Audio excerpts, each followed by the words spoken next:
Good day everyone, my name is Kiara with EQ, and for today's video we will be cooking a special biko recipe. First, we will wash the malagkit rice and add water measuring on the first joint of your middle finger, and after 20 minutes our rice is cooked. Then, we caramelize the sugar, then add coconut meat to add flavors or sweetness to the coconut meat. In a large pan, stir fresh coconut milk at low-medium fire or medium fire and continue stirring to avoid burning at the bottom of the pan.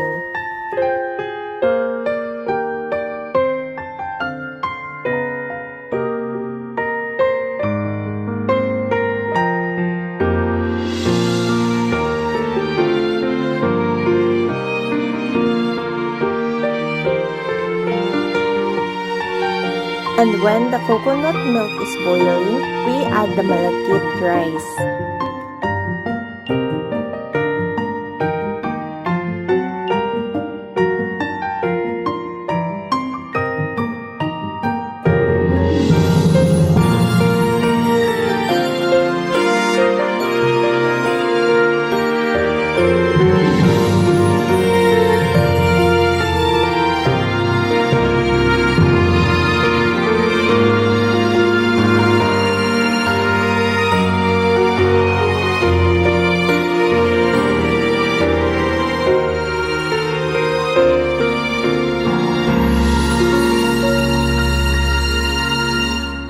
After several minutes, the rice will then absorb the richness and creaminess of the coconut milk.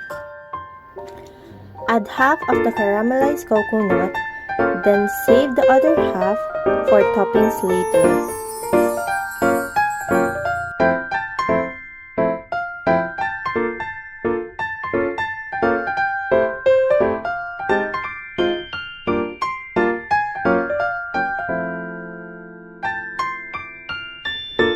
Add a pinch of salt,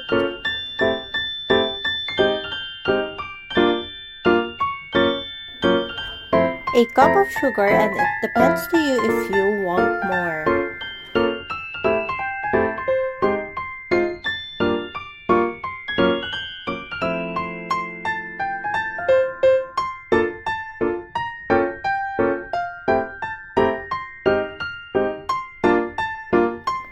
Three tablespoons of peanut butter.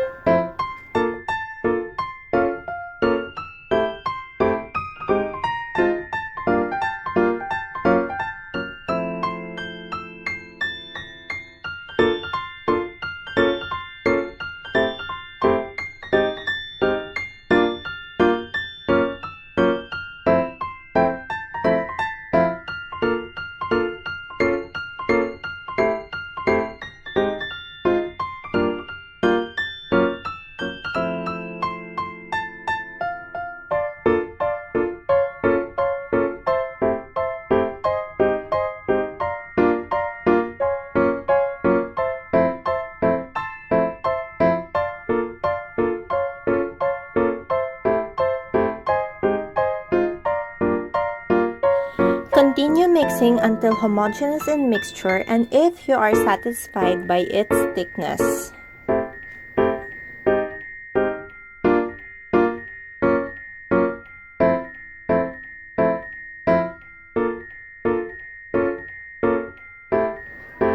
Wash hands thoroughly, then grease the container with butter.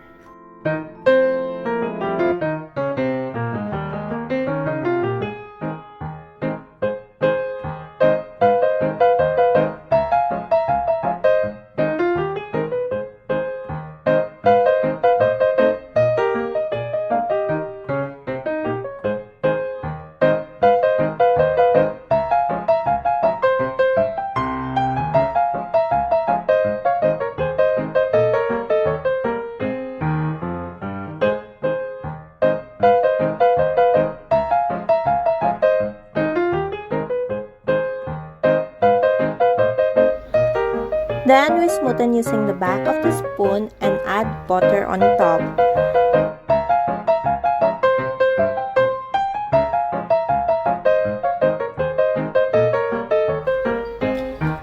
add the rest of the caramelized buko for toppings.